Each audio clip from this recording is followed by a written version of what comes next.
Hello সবাইকে, good morning and again welcome back to my channel. আমি এসে গেছি আর একটা নতুন ব্লগের সাথে। সকলকে গুড মর্নিং বললেও আমার মর্নিংটা একদমই গুড ছিল না। তার একটাই রিজন, আমার গলা ব্যথা একটুও কমেনি। আজকের দিনটা হচ্ছে তারাপীঠে কাটানো লাস্ট দিন। সকাল সকাল ঘুম থেকে উঠে আমরা সবাই গিয়েছিলাম চা খাওয়ার জন্য হাঁটি হাঁটি পায়ে। তারাপীঠ থেকে যেদিনকে বাড়ি ফিরবো সেদিন থেকেই আমার গলা ব্যথা, দাঁতের যন্ত্রণা সমস্ত কিছু শুরু হয়। তাই সকাল সকাল খেয়ে নিয়েছিলাম 1 কাপ গরম গরম লিকার চা। সেটা খেয়েই আমরা সবাই মিলে মন্দিরে গেলাম ঠাকুরের দর্শন করবার জন্য। তবে সেদিন কোনো একটা আমাবস্যা বা সামথিং কিছু ছিল, সেই কারণে অত্যন্ত মন্দিরে ভিড় ছিল। আমরা কোনোভাবেই ঠাকুরের দর্শন করতে পারিনি। তবে মন্দিরে প্রণাম করে আমরা সবাই মিলে বেরিয়ে পড়ি হোটেলের উদ্দেশ্যে।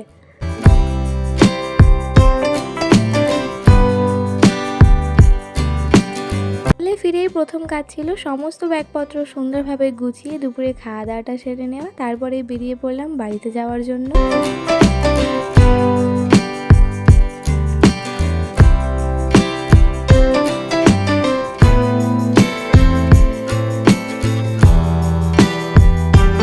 আমার মুখ দেখে তোমরা কতটা কি বুঝতে পারছো আমি বলতে পারবো না। তবে আমি যাওয়ার দিনকে যতটা লেভেলে এক্সাইটমেন্ট নিয়ে গিয়েছিলাম, আমার গিয়ে শরীরটা খারাপ হয়ে যাবে আমার একটুও ভালো লাগছিল না কিছু।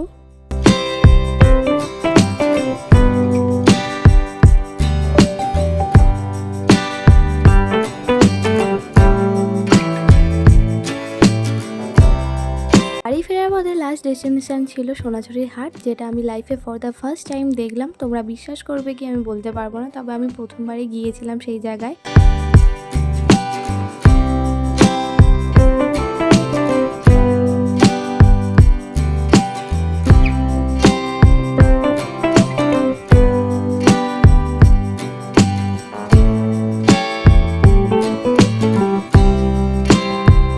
সোনাঝুরির হাট প্রথমবারের জন্য দেখেছিলাম আমি ইউটিউবে। আমার ইউটিউব চ্যানেলে সোনাঝুরির হাটের ভিডিও প্রথমবার, আর আমার চোখে দেখাও প্রথমবার, যেটা আমি সারা জীবন স্মৃতিবন্দি করে নিয়ে যাচ্ছি আমার বাড়িতে। হাট থেকে প্রথমবারের জন্য বেশ অনেক কিছুই জিনিস কিনেছি, সেটা তোমাদেরকে বাড়িতে গিয়ে শেয়ার করব। খুব তাড়াতাড়ি তার ভিডিও আসবে। এই তুই সূর্যাস্তের ভিডিওটা করছিলাম, এতটাই সুন্দর লাগছিল ওয়েদারটা, না কি বলবো। তারপর তোমাদের সাথে একদম দেখা করলাম শক্তিগড়ে গিয়ে। সেখান থেকে বেশ অনেক কিছুই জিনিসপত্র কিনেছি বাড়ির জন্য। শক্তিগড়ের ল্যাংচা, তারপর সরপোড়া, ছানার কেক। তারপর আমরা একটা কার্টুন দেখছিলাম, সেটা দেখতে দেখতে চলে আসি রেস্টুরেন্টে। খাওয়া দাওয়া শেষ করে বাড়ির দিকে রওনা দিলাম আবার। আজকের ভিডিওটা এইটুকুই রাখলাম, দেখা হচ্ছে কাল, টাটা।